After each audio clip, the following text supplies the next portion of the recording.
No ano de 1996, um jovem cabeludo chamado Raul Moreno, ele tinha cabelo naquela época, depois eu mando uma foto no grupo, estudou a Bíblia por 3 semanas, tomou a decisão de ser um discípulo de Jesus, fez Jesus Senhor e Salvador da vida dele e foi batizado. E para aqueles que não sabem, Raul é um querido irmão para todos nós, porque ele junto com mais 6 missionários implantaram a igreja em São Paulo. Mas o que é interessante do Raul é ouvir um pouco das histórias dele. Nesse ano, ele contou sobre o primeiro discipulador que ele teve. Na igreja nós acreditamos no mandamento de Jesus, que chama discipulado, amém? Que é uma pessoa, um amigo que Deus nos coloca na igreja para nos ensinar tudo o que Jesus nos ordenou a obedecer. Isso é o discipulado. E ele conta com muito carinho do primeiro discipulador dele. Ele falou: o meu primeiro discipulador foi um dos melhores que eu já tive. Depois de umas semanas eu descobri que ele nem sequer era discípulo. Você acha que ele falou que foi ruim? Não. Ele falou: foi um dos melhores discipulados da minha vida. Por quê? Porque eu aprendi o que não fazer. Infelizmente, depois de umas semanas, esse discipulador caiu da fé. E aí ficou evidente algo que já vinha tempo acontecendo, que o relacionamento dele com Deus já não estava legal. Mas olha a perspectiva do Raul. Ainda de algo ruim, algo terrível como isso, ele tirar uma lição positiva. É isso que nós vamos fazer hoje em Atos capítulo 5. Vamos dar sequência à nossa série de Atos. E hoje nós vamos aprender, família, o que não fazer. Esse é o título da nossa aula hoje, o que não fazer. O que não fazer, se você parar para pensar, é uma das coisas mais importantes que a gente pode aprender. Na verdade, é muito bom você aprender o que não fazer, porque aí você pode não fazer. Esse é o intuito, amém? Então, hoje nós vamos aprender o que não fazer em Atos capítulo 5. Só que antes de começar em Atos capítulo 5, nós vamos começar em Atos capítulo 4, para poder lembrar o finalzinho de Atos 4. E antes de começar em Atos 4, nós vamos começar com uma oração. Vamos lá. Querido Deus e Pai, muito obrigado, Senhor, por nos permitir estarmos aqui, estudando a série de Atos, aprendendo o que fazer, o que imitar da igreja do primeiro século, mas aprender também o que não fazer. Ter um coração de temer o Senhor, aprender nas Escrituras como a gente pode evitar o erro e com isso o pecado. Por favor, Pai, nos ajuda a tomar lições profundas, valiosas das Escrituras hoje, que talvez vão salvar as nossas vidas, para que um dia a gente possa chegar nos céus. Pai, te amamos e oramos tudo em nome de Jesus, seu Filho. Amém. Atos capítulo 4, versículo 33, o que não fazer. Vocês estão comigo?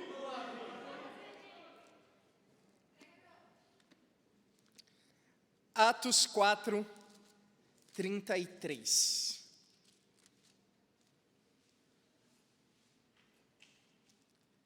O que você pode não fazer é jamais vir com a camisa do Corinthians no culto. Isso é uma coisa boa também. Palmeiras, tudo bem. Vamos lá, Atos 4, 33. Bom, brincadeira, a gente já falou muito de futebol, não vou mais falar disso. Atos 4, na verdade 32. Da multidão dos que creram, uma era a mente e um o coração. Ninguém considerava unicamente sua coisa alguma que possuísse, mas compartilhavam tudo o que tinham. Com grande poder, os apóstolos continuavam a testemunhar da ressurreição do Senhor Jesus, e grandiosa graça estava sobre todos eles. Não havia pessoas necessitadas entre eles, pois os que possuíam terras ou casas as vendiam, traziam o dinheiro da venda e o colocavam aos pés dos apóstolos, que o distribuíam segundo a necessidade de cada um. E é incrível poder reler mais uma vez sobre o coração dos nossos irmãos do primeiro século. Nós somos conhecidos como movimento de restauração, porque nós queremos restaurar o mesmo coração da igreja no primeiro século. Nós queremos viver as Escrituras. Isso é o que nos fascina. Poder olhar e imitar. Cada vez que a gente olha a Bíblia, o coração desses discípulos. Por isso a gente está estudando Atos ao longo desse ano. Eles tinham um coração, uma só mente. Eles dividiam tudo que eles tinham. Aqui fala que alguns vendiam casas. Imagina você vender sua casa e colocar o dinheiro aos pés dos apóstolos, para poder suprir as necessidades das pessoas. Muito incrível isso, não é? Vamos seguir lendo. José, um levita de Chipre. Aqui os apóstolos deram o nome de Barnabé, que significa encorajador. Vendeu um campo que possuía, trouxe o dinheiro e colocou aos pés dos apóstolos. Eu espero que a gente se lembre aqui de José, ou Barnabé, ou o encorajador. A gente estudou um pouco sobre ele no último domingo. Nós falamos ainda de alguns irmãos que têm esse mesmo coração, que inspira a nossa fé aqui na igreja. Mas aqui, só relembrando, José, Barnabé, ele vendeu um campo que ele tinha e colocou todo o dinheiro desse campo para os apóstolos. Isso para poder ajudar a igreja, o reino de Deus a avançar. Que incrível coração, não é? Então, tendo isso em mente, agora sim podemos ir em Atos capítulo 5, versículo 1. Um homem chamado Ananias, com Safira sua mulher, também vendeu uma propriedade. Então por isso que a gente precisou ler Atos 4, porque é uma referência direta a isso que a gente está lendo em Atos 5. Fala que eles também venderam uma propriedade. Ele reteve parte do dinheiro para si. Sabendo disso, também sua mulher, e o restante levou e colocou aos pés dos apóstolos. Aqui a Bíblia faz um contraste ainda sobre a igreja. Enquanto alguns mantinham essa unidade de mente e coração, enquanto alguns, eles abriam sua vida, expunham sua vida de forma bem transparente e serviam a igreja, outros não eram tão honestos assim. E aqui a gente vê a famosa história de Ananias e Safira. Fala que eles também venderam campo, porém, eles reteram parte do dinheiro para eles. E o final da história, a maioria de nós já conhece, mas vamos ler mesmo assim. Então, perguntou Pedro, Ananias, como você permitiu que Satanás enchesse o seu coração, ao ponto de você mentir ao Espírito Santo, e guardar para si uma parte do dinheiro que recebeu pela propriedade? Ela não lhe pertencia? Depois de vendida, o dinheiro não estava em seu poder? O que o levou a pensar em fazer tal coisa? Você não mentiu aos homens, mas sim a Deus. Ouvindo isso, Ananias caiu morto. Grande temor apoderou-se de todos os que ouviram o que tinha acontecido. Então os moços vieram, envolveram seu corpo, levaram-no para fora e o sepultaram. Cerca de 3 horas mais tarde, entrou sua mulher sem saber o que havia acontecido. Pedro lhe perguntou, diga-me, foi esse o preço que vocês conseguiram pela propriedade? Respondeu ela, sim, foi esse mesmo. Pedro lhe disse, por que vocês entraram em acordo? Para tentar o Espírito Santo. Veja, estão à porta os pés dos que sepultaram seu marido, e eles a levarão também. Naquele mesmo instante, ela caiu morta aos pés dele. Então os moços entraram, encontraram-na morta, levaram-na e sepultaram ao lado de seu marido. E grande temor apoderou-se de toda a igreja e de todos os que ouviram falar desses acontecimentos. Nós vemos aqui o final trágico de Ananias e Safira. Por eles mentirem, por eles tentarem enganar não só homens, mas a Deus, eles foram fulminados, eles acabaram mortos. É uma história trágica, é uma história bem triste na verdade, porque nós sabemos que os mentirosos não vão para o céu, Apocalipse 21:8, todos os mentirosos vão para o inferno. Tem alguns personagens da Bíblia que a gente não sabe ao certo se foram salvos ou não. Por exemplo, Salomão, é uma dúvida. Muitos teólogos discutem se Salomão foi salvo, porque no final ele terminou com muitas mulheres. Mas Ananias e Safira a gente tem certeza que não. Mas ainda assim, de uma história trágica, de um final triste, podemos aprender lições positivas do que não fazer. E esse trecho de Atos 5 é tão importante, tão relevante para as nossas vidas hoje, que a gente vai estudar só ele hoje. Então, hoje é Atos 5, parte 1. Eu sei que essa escritura é muito incômoda, principalmente quando a gente pensa no Deus da prosperidade, no Deus das curas e libertações, do mundo religioso, no Deus paz e amor, no Jesus bonzinho. E muitas pessoas hoje prefeririam estar ouvindo sobre esse Jesus do que sobre esse Jesus que fulminou 2 discípulos desonestos. Nós poderíamos pular essa passagem, mas essa é uma lição tão forte, tão poderosa para as nossas vidas, que a gente vai estudar só ela hoje. Então, é interessante, primeira coisa, para que a gente tenha ciência disso. Por que eu li Atos 4? Não só porque é uma referência direta a Ananias e Safira, faz um contraste entre o coração deles e o de Barnabé, mas também para relembrar a gente que originalmente a Bíblia, ela não foi escrita com versículos e capítulos. Olha que interessante, eu parei para pesquisar, foi só no ano de 1226 depois de Cristo. Mais de 1000 anos depois que a Bíblia foi finalizada, que os capítulos foram acrescentados. Foi só no ano de 1541 que os versículos foram acrescentados. Então, os capítulos e os versículos da Bíblia, eles não são inspirados por Deus, mas eles servem para o benefício do leitor, que somos nós. Foi bem na época que a Bíblia foi impressa pela primeira vez. Para facilitar a leitura, e facilita mesmo, nós temos hoje capítulos e versículos. Isso ajuda muito, mas às vezes atrapalha. Porque às vezes a gente quebra a história em um ponto que não deveria, como aqui. Então deveríamos ler corrido isso, junto com Atos 4. Mas enfim, podemos aprender ainda assim muitas lições de Ananias e Safira. E podemos ver, assim, sem mirabolar muito, como Deus odeia mentira. E a gente vai falar hoje de 3 formas diferentes de mentir, que a gente pode ver no exemplo de Ananias e Safira. Então vamos aprender 3 coisas que nós não devemos fazer, mas que remetem a uma coisa só, que é a mentira.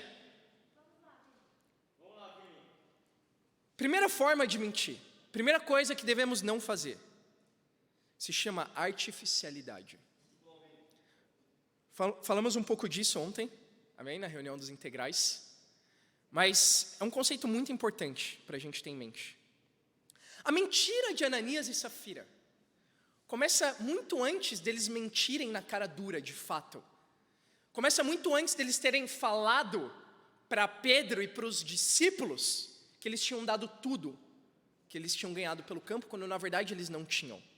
A mentira deles começou quando talvez algo na vida deles já não estava bem, e eles não falaram, eles não foram abertos. Eu estava analisando melhor, pensando um pouco mais profundamente. Por que eles não deram todo o dinheiro do campo? Será que é puro, simples avareza? Eu acho que não. Eu acho que eles não fizeram isso por avareza, até porque eles venderam o campo sem ninguém ter pedido, a priori, e eles deram parte do dinheiro. Eles, entre aspas, foram generosos. Então, por que eles retiveram e não falaram a verdade? Porque talvez eles precisavam do dinheiro. Claro, a Bíblia não diz que foi isso, mas é a conclusão mais lógica que eu consigo chegar. Talvez eles não deram tudo porque eles precisavam. Talvez realmente eles não estavam com o coração de dar tudo. Mas de uma forma ou de outra, o que a gente pode aprender? Eles deveriam ter sido abertos, ter sido honestos com os corações dele. E a consequência de não ter feito isso é que eles se tornaram pessoas artificiais. Quando eu penso em artificialidade, eu penso naqueles comerciais de margarina, não é? Família Doriana. Eu estava até assistindo o comercial hoje, para poder relembrar. Está lá na mesa, não é? A mãe com as crianças, e aí chega o pai, ele senta na mesa, eles falam, bom dia, querido. Estão lá os filhos. Nossa, você pode me passar a margarina? Claro, uma família tão feliz, né? Eles parecem estar felizes. Mas qual é a realidade? Que não é assim, não é? Primeiro, eu duvido que eles gostem de margarina mesmo. Eu gosto de margarina. Mas margarina nem é saudável. Como você vai estar feliz assim? São atores, estão sendo pagos. Alguns, eu arrisco dizer, eles detestam margarina. E eles estão lá atuando, fingindo que está tudo bem. A gente sabe que não é assim, não é? Nas nossas famílias, normalmente, a gente está corrido, a gente nem pega, põe, vai comendo no caminho, não é? Ninguém tem tempo hoje de sentar, parar e comer e parecer que está tudo bem.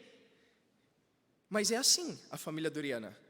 E o erro de Ananias e Safira foi pensar que a família de Deus é a família doriana. Não é. Eles falharam em algo muito importante, que muitos de nós às vezes falhamos também. E não ser 100% sinceros. Não ser 100% transparentes e honestos. Irmãos, é óbvio que nem tudo vai estar tudo bem a todo momento. E tudo bem não está tudo bem. Claro, queremos consertar isso. Queremos pedir ajuda, queremos abrir nosso coração para que as coisas estejam bem, sim. Mas é inevitável e vai acontecer que em algum momento das nossas vidas, nem tudo esteja bem. E não precisa fingir que está tudo bem. Não precisa vir na igreja e dar um sorriso falso. Quando alguém te pergunta se está tudo bem, fala, tudo bem. Não. Caramba, irmãos, se a gente fala que essa é a família de Deus, é muito pedir para sermos transparentes com o que está acontecendo. É muito. Ainda que seja no convívio, tudo bem. Se não está tudo bem, fala. Ontem eu e Bia anteontem, tomamos a nossa 3ª dose e a gente ficou morto. Não é? A gente ficou com muita dor no corpo, ontem no sábado. A gente não conseguia levantar praticamente da cama. E ainda assim foi difícil. Mas eu estava lá no ICCM, no Integrais, no Devocional. Foi um sacrifício. E quando as pessoas viam minha cara, muitos iam perguntar, tá tudo bem? Eu falava, não, tá terrível. Tá doendo muito. Eu tô com muita dor. Tô animado espiritualmente. Mas está difícil, ora por mim. E foi muito incrível. Eu queria muito agradecer o coração da Karina. Ela veio, me trouxe um remédio e ajudou muito. Olha isso, quando você é aberto e transparente, é o primeiro passo para as coisas começarem a mudar, porque você pode receber ajuda. Talvez a história deles pudesse ser diferente, se eles só tivessem pedido ajuda no primeiro momento, e não tivessem sido artificiais. E se eles tivessem falado, olha, a gente vai vender e queria dar parte da propriedade, mas a outra parte a gente vai precisar. Ou ainda falasse honestamente, olha, eu queria ter o coração de dar tudo, mas eu não tenho esse coração ainda hoje. Como seria diferente a história de Ananias e Safira? Quando eu penso em pessoas sinceras na igreja, eu penso na Camila Porfírio. Amém? Você que conhece a Camila vai saber o que eu estou dizendo. Ela é muito sincera. Ela é muito transparente. Às vezes até é demais, né, cá? Mas, irmãos, isso é uma virtude. Ela não finge que as coisas não estão bem. Quando ela vê um problema, quando ela vê algo de errado, no bate-papo, na igreja, ela busca resolver essa situação. Quando ela mesma não está bem, ela fala. Isso é uma virtude incrível. Por isso a Cá está onde ela está hoje.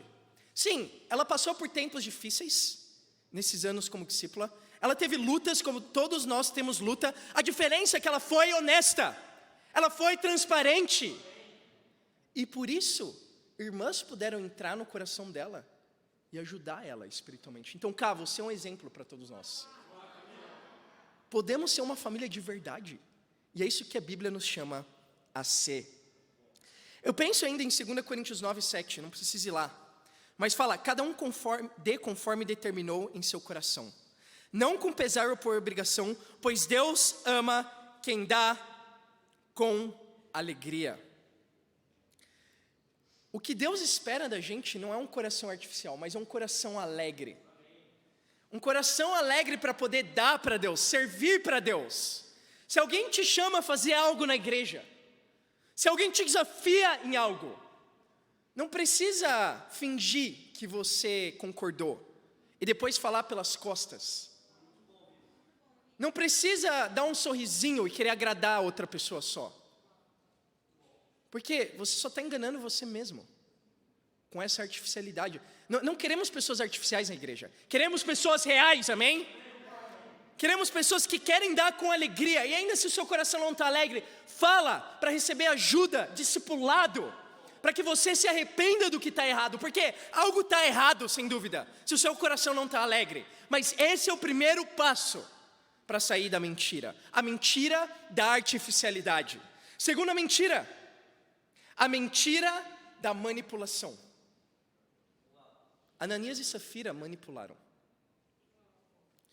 Vou dar alguns sinônimos de manipular. Omitir intencionalmente. Quando você conta uma história, a sua versão da história, mas você omite algumas partes. Partes que convêm normalmente para você. Ser aberto seletivamente. Você fala, mas até certo ponto só. Ou você confessar para quem é mais fácil. E não para quem vai lidar profundamente com o seu coração. Com os anos nós aprendemos a fugir do discipulado. Quando temos mais anos na igreja, nós aprendemos, fica fácil a gente se esquivar, a gente não querer ser cobrado. A gente aprende a coisa certa que fazer. A gente aprende o que é certo para falar. Mas isso não muda o fato que se seu coração não é justo diante de Deus, você vai manipular. E foi exatamente o que eles fizeram. Eles manipularam.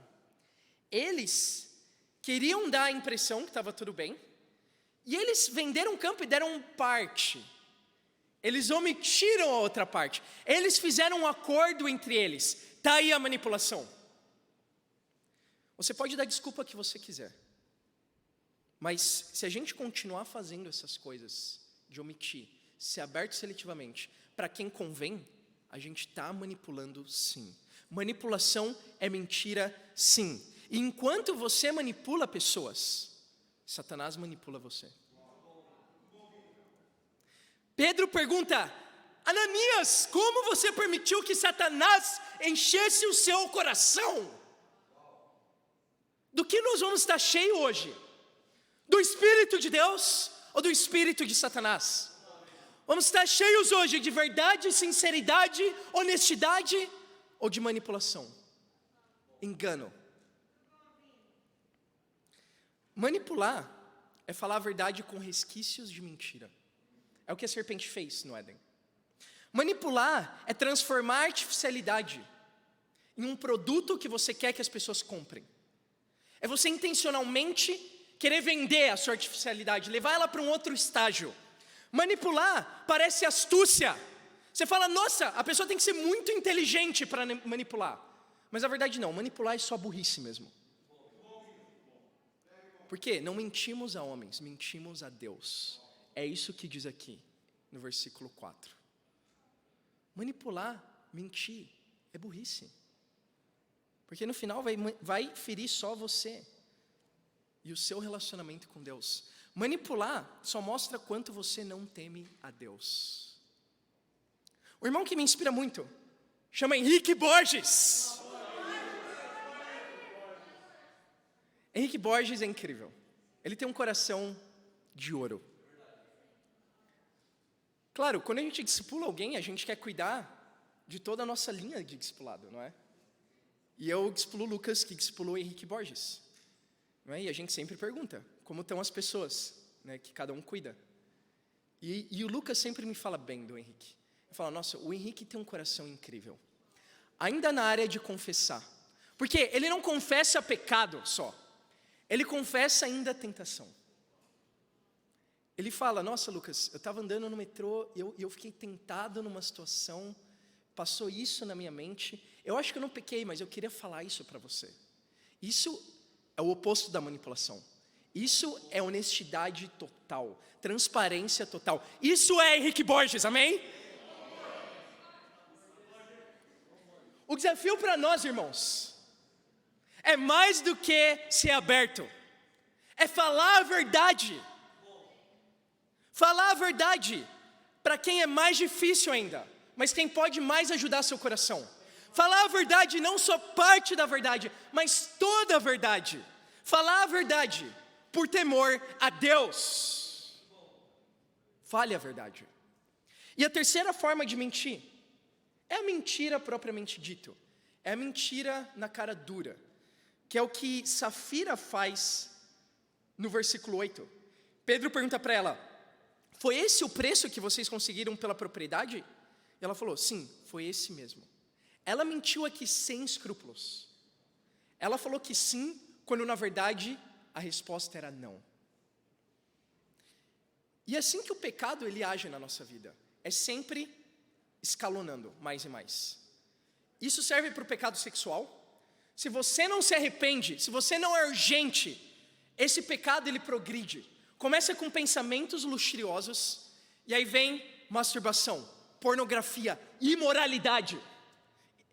E muitas pessoas quando caem em imoralidade, parecem surpresas, quando na verdade elas não lidaram lá atrás com o pecado delas.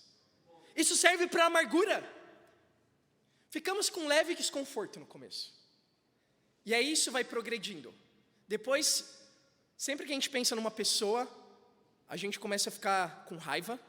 Depois a gente decide querer parar de pensar nessa pessoa, querer parar de falar com essa pessoa, evitar essa pessoa no convívio. E aí o nosso coração está totalmente irado. A gente deseja o pior ainda, que algo ruim aconteça com ela. Assim é a amargura. Assim é a mentira. Começa com a artificialidade. Se você identifica a artificialidade hoje, se arrepende disso hoje mesmo. Depois vem a manipulação. Se você identifica a manipulação, se arrepende hoje mesmo. E por último vem a mentira. Não que os outros não sejam, também são. Mas é a mentira mesmo, sem escrúpulos. Se você identifica isso, se arrepende radicalmente. A mentira é interessante. Vamos falar um pouquinho dela. Ainda mentiras pequenas trazem grandes consequências. Será que foi tão grande assim a mentira de Ananias e Safira? Para pensar. A gente pensaria que talvez hoje em dia que não. Eles não prejudicaram a ninguém. Não é assim que muitas pessoas falam do pecado delas? Eu sei que eu tenho pecado, eu sei que eu tenho que me arrepender, mas eu não estou fazendo mal para ninguém. Eles não fizeram mal para ninguém, na verdade eles até fizeram bem. Eles deram parte do campo para a igreja. Foi uma pequena mentira, entre aspas, mas suficiente para levar eles para o inferno. Não existe pequena mentira aos olhos de Deus. Não existe essa história. Qualquer mentira é uma mentira que pode te levar para o inferno. E ainda que o mundo todo mente, irmãos, como discípulos a nossa convicção é falar a verdade.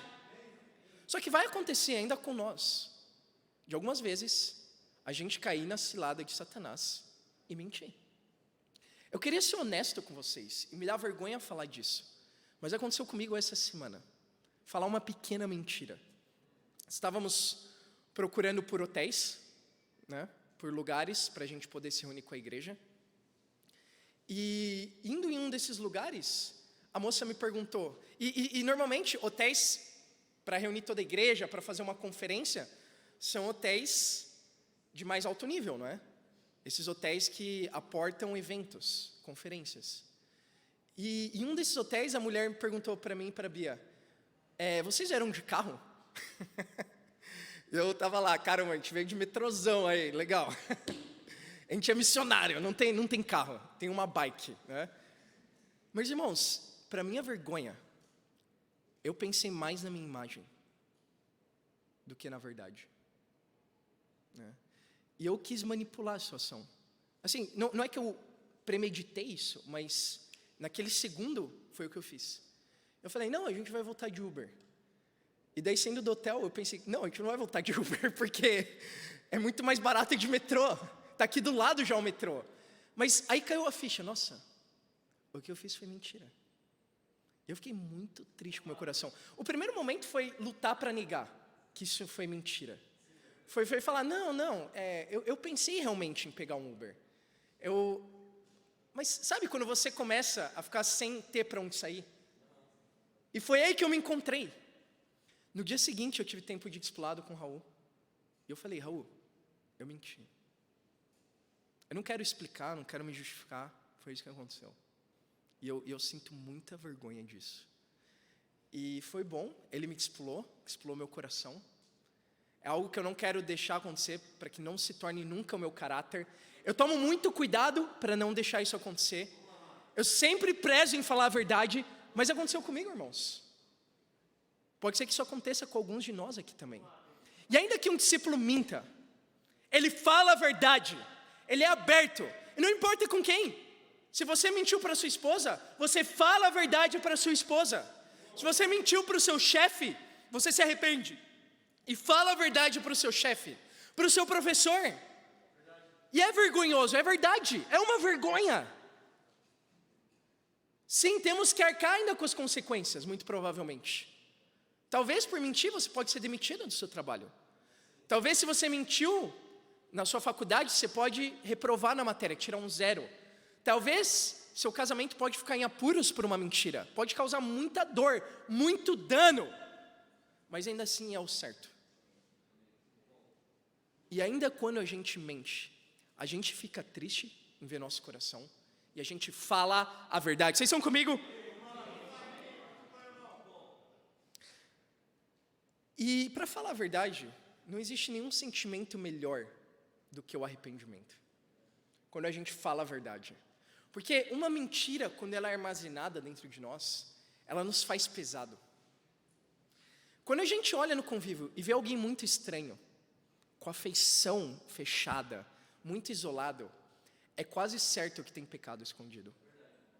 Porque o Espírito de Deus não é um espírito de estranheza. Não é um espírito de tristeza, é um espírito de alegria, é um espírito de verdade, é um espírito de arrependimento. Por isso que nós estamos alegres de estar aqui. Porque a gente não tem nada para esconder. Então a mentira nos faz pesados. Não ser aberto nos faz pesados. Faz tudo ficar mais difícil. Faz a gente achar que o problema está na igreja, está nas pessoas, está nas situações, quando na verdade está no nosso próprio coração. Mas quando a gente fala a verdade, tudo muda. A gente fica leve, a gente fica bem. Parece que um poder volta dentro de nós. E esse é o poder do Espírito de Deus. Vocês estão comigo? É uma das coisas que eu mais aprendi com aquele jovem cabeludo, não mais cabeludo, chamado Raul Moreno. Claro, com Raul, eu aprendi muito pelas histórias dele, o que não fazer. Ainda sobre o discipulador dele, que não era discípulo. Mas eu aprendi ainda mais o que fazer. E uma das coisas que eu mais aprendi é amar a verdade. É falar a verdade. E uma verdade, que também é o que Deus... E na verdade, esse não é só o coração do Raul, é o coração de Deus também. E para finalizar, nós vamos lá em 1 Timóteo 2, 3 e 4.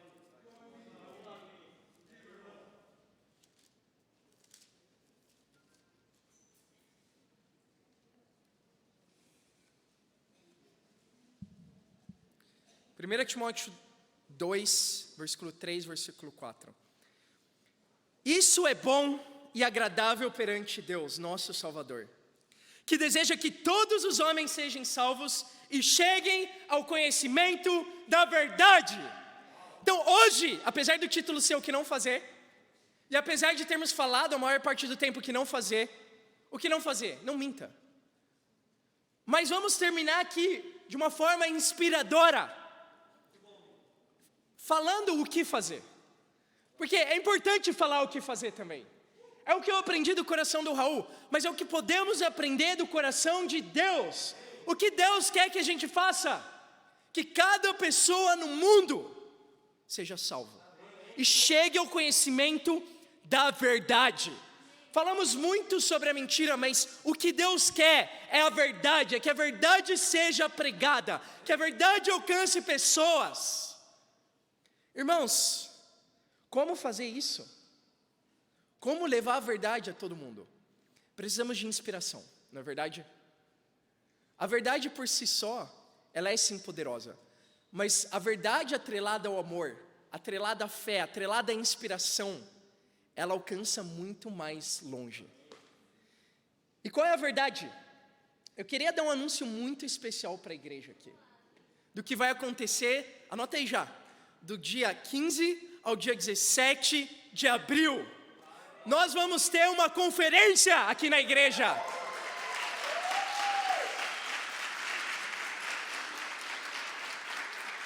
E não é qualquer conferência, nós vamos ter a conferência que vai celebrar os 10 anos da igreja em São Paulo. 7 missionários vieram pregar a verdade.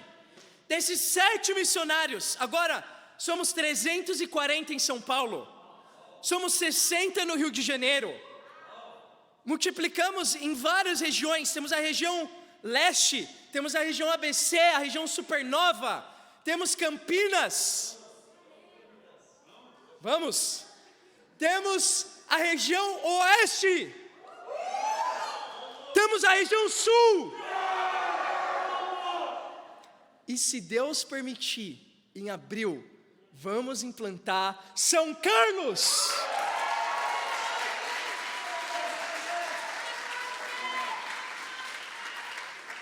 Vai acontecer, porque esse é o sonho de Deus, família, que a verdade chegue a todos os lugares, inclusive São Carlos. Então já tem data, São Carlos vai acontecer. O time vai ser enviado oficialmente no dia 17 de abril, e nós queremos chamar pessoas a serem parte do time. Nós já temos o Borges.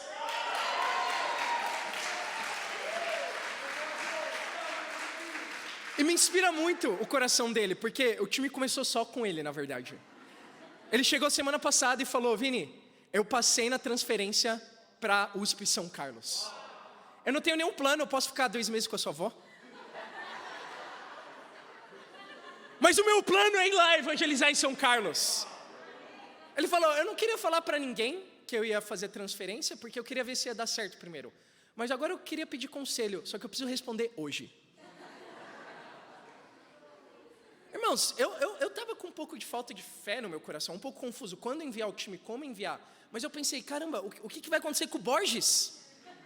Vai morrer de fome lá, vai estar sozinho lá. Mas sério, a fé do Borges me inspirou tanto. Porque eu falei, como eu posso ter falta de fé, se ele que vai para lá, está disposto a ir sozinho, está com fé? Irmãos, imita a fé do Borges e vai para São Carlos. E eu queria anunciar quem vão ser os líderes para lá. Se você tem interesse de ir para São Carlos, fala agora mesmo com Gabriel e Amanda Espessamilha.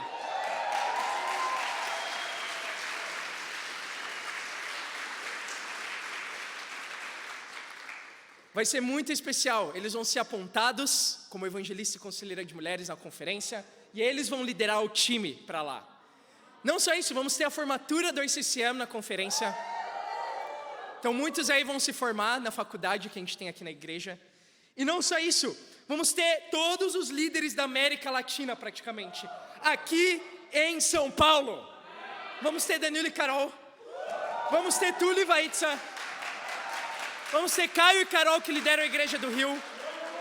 Então vamos ter os líderes de Lima, no Peru, Bogotá, na Colômbia, do Rio de Janeiro, vamos ter Luiz e Malu Malaquias, que lideram Campinas, vamos ter Alfredo e Alejandra Nucci, que lideram a igreja do Chile, vamos ter Kipe e Helena Maquin, os líderes do movimento, vamos ter Raul e Linda Moreno.